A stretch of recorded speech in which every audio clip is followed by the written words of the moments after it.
Hello everyone, I'm Adam McIntosh and I'm here on behalf of Music Over Miles today to welcome you to my tutorial series on GarageBand.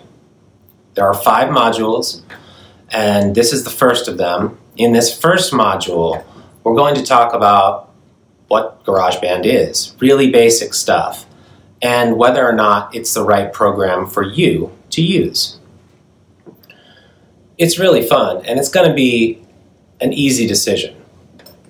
So the first thing that we need to figure out, and the first question that you need to answer for yourself is, do I have a Mac? Do I have access to a Macintosh computer? GarageBand is largely a Macintosh application, right? It doesn't exist typically on PCs, so all other computers. Now it can be there, but it's hard to upload, it's hard to implement, it's hard to keep stable, it's complicated. So there are other options if you have a PC. And I'll tell you about this. But ask yourself if you have a Mac or access to a Mac. All right, so think resourcefully. Do you know someone that has a Mac? Does your uncle have a Mac that they bought 2 years ago and then had to buy a new one because it was outdated? GarageBand is on that Mac.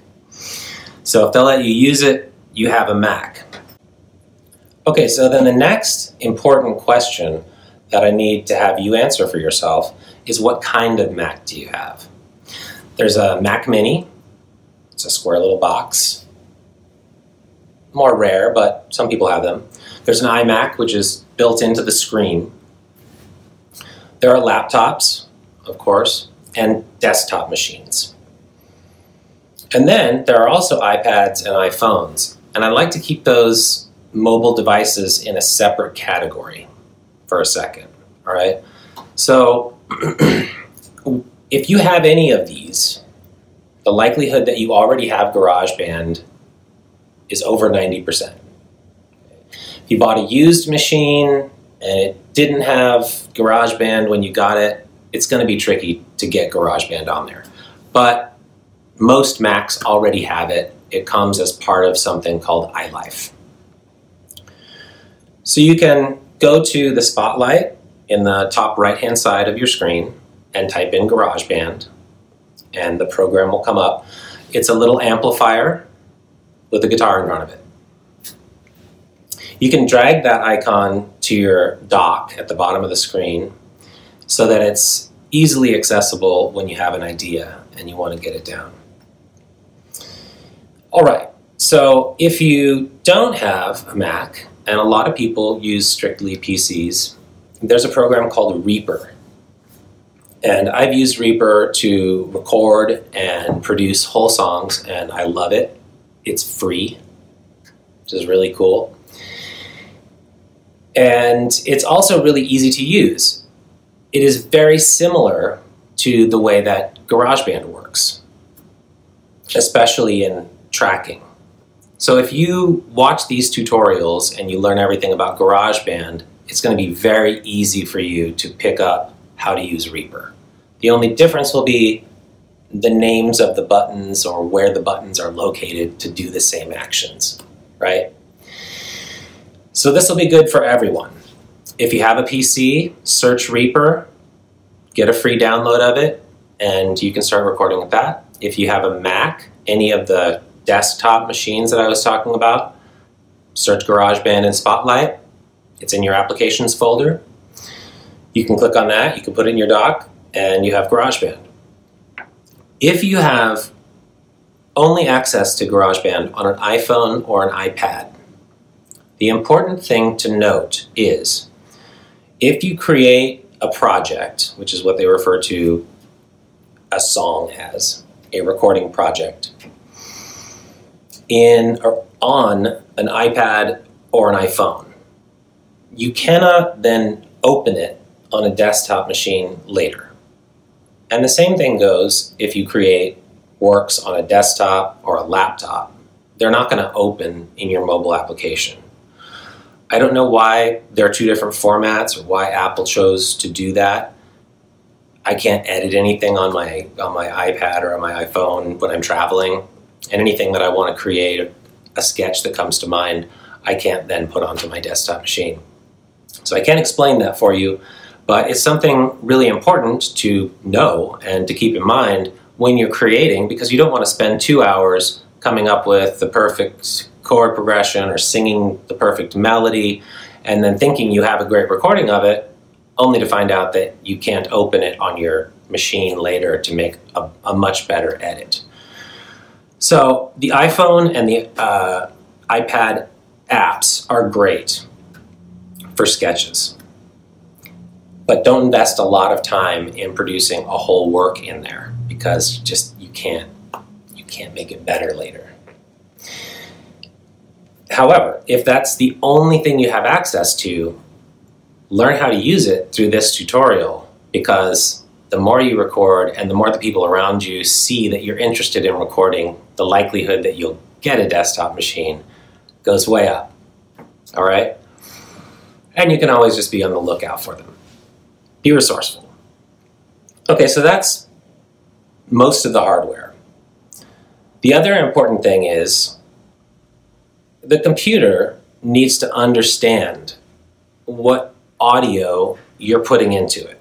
Okay? It needs to know, is this audio that's coming in a voice? Is it coming in through a microphone?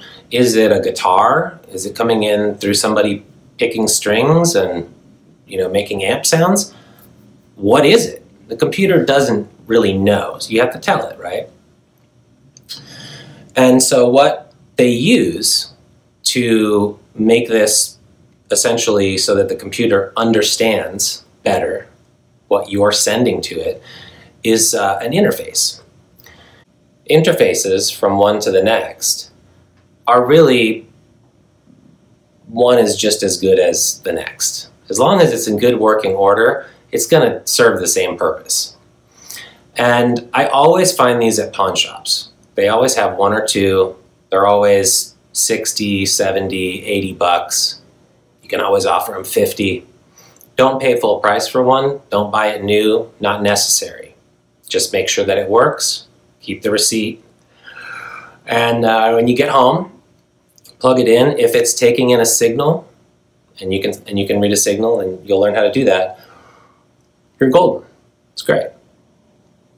That interface, the one that I use, is the Scarlett, and I've got a photo of that for an example so that you can see what one looks like later on in another tutorial. Okay, so we've got the interface part. What else do you need? Well, if you're a player of an instrument, and that's good, that goes for singers as well, you'll need that instrument, and you'll need the cable that goes from that instrument into the interface. It's just like plugging it into an amplifier, but you're plugging it into the interface so the computer can understand this is a guitar. And if you're a singer, or if you're both a guitar player and a singer, you'll need a microphone of some kind. Get the best mic you can. If it's not a great mic, that doesn't matter. There's a lot of ways to take, you know, a relatively okay vocal signal and make it sound better. Get the best mic you can. If you can only afford a $15 microphone, go for it. That may be your sound. You never know. Limitations are sometimes a really powerful thing. So don't think of yourself as being limited when it comes to being creative, especially with music, because you can make something really bad sound really cool. And yeah, so if you've got cables and you've got instruments, you've got a microphone, I think that's it. Now, if you don't have any of that stuff, and it doesn't look like you're going to get it anytime soon, there are instruments already inside GarageBand. I'm going to show you how to use all of those. All the drums you could need, all of the Apple loops you could ever need, they're endless, and they keep updating them. And Apple loops are typically drums, but there's a lot of stuff in there. The a lot of stuff part includes guitars. It includes world music instruments, African instruments. It's a very broad library of sounds. So if you don't have an instrument, or you just started playing and you don't feel like you can really record with your instrument yet, what it is you hear or what it is you envision for your recording, you can utilize the instruments that are in GarageBand to get started and learn how to use GarageBand with the instruments that are already in there. Because you're going to get better at your instrument that you're playing, and you want to be as fast with GarageBand as possible. So watch the tutorials, get through them, stick with it, understand how to use GarageBand, and then start using it right away. If you let it slip for a couple weeks, you're going to have to go back and watch a tutorial to find out, oh, what was that thing he said in Module 3. Just watch them and go and make something. You can't break anything in GarageBand, so have at it. Make tracks, I'll tell you about all that stuff, record things into them, and poke around. You know, like, you can't break anything really. It's pretty great. Okay, so that's for people who have instruments, people who don't have instruments, the interface, the kinds of computers, PCs if you don't have a Mac. All right, GarageBand. What is it? What am I even talking about right now? GarageBand's an app. It's an application. It's very robust, meaning it's huge. But it's just an app, like Facebook or anything else that you open on a phone or a tablet or your computer. The application, GarageBand, does a really incredible thing. So in the past, 20, 30 years ago, before GarageBand was readily available to everyone, if you wanted to create a high-quality recording, you had to go into a recording studio. And a recording studio has hundreds of thousands, if not millions of dollars worth of gear in it to make those recordings possible. By going into the studio, what I mean, if you're an instrument player, like you're the guitar player or you're a drummer, that's the only thing that you're going to be able to do when you're in the studio. If you're a drummer, all 4 of your limbs are going to be occupied, right? If you're the vocalist, you really need to be focused on that. So in those days, these studios with millions of dollars worth of equipment all needed engineers who knew how to run all of this equipment and who could be there to run all of this equipment, for the producer who's going to take all of the signals and put it together and turn it into something that sounds like a song, and ideally a good song. And so you've got all these employees, you've got all these wages that you have to pay them, you've got all this gear that needs maintenance. It was a very costly procedure.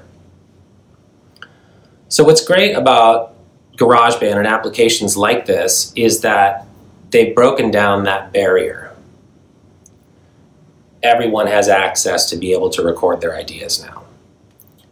And I'm a believer that no one should be kept from music. Music should be like it's a human right. Okay. So when I see a program like this that is readily available to most people, anyone who can afford the computer, and really you can get a used Mac for very, very cheap or inexpensive nowadays, I get really excited about it, and I want to tell people about it, like in this module. So this application that you open up, inside it is that recording studio. It's a virtual recording studio.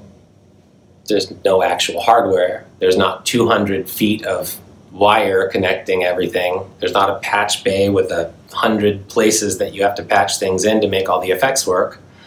There's just buttons on the screen that you can click. So it's pretty amazing what Apple and people like that have done in creating this product. And the things that they have put into it, like the drums, for example, they spend a lot of time on, and they really put effort into it, and you can get great sounds out of it.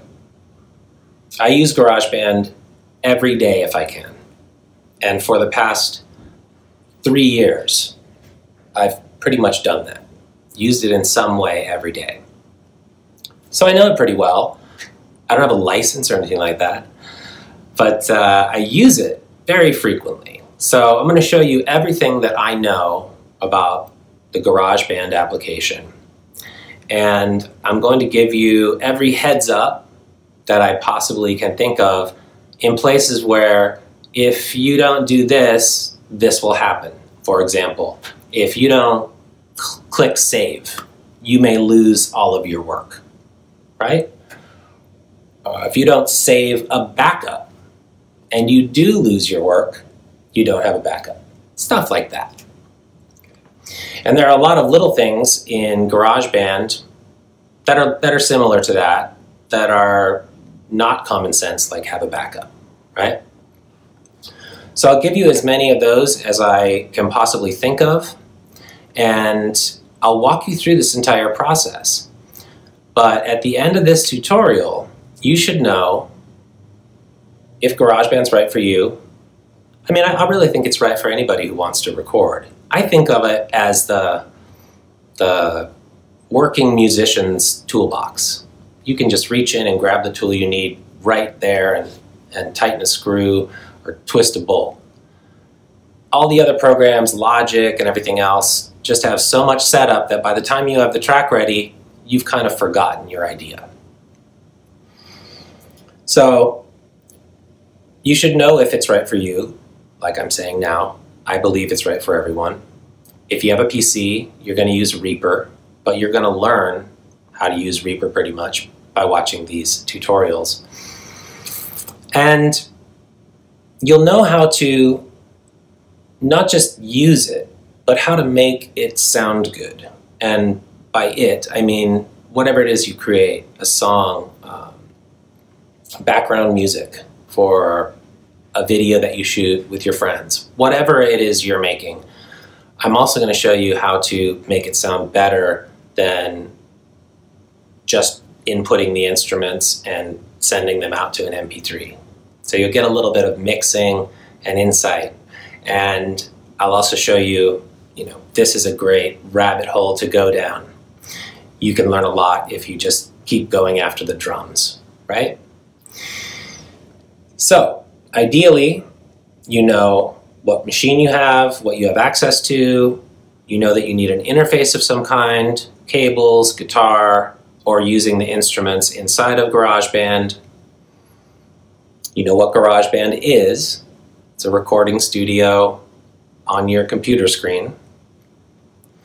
And that should do it. The one thing that I want to add is it's really good when you're starting out to know this.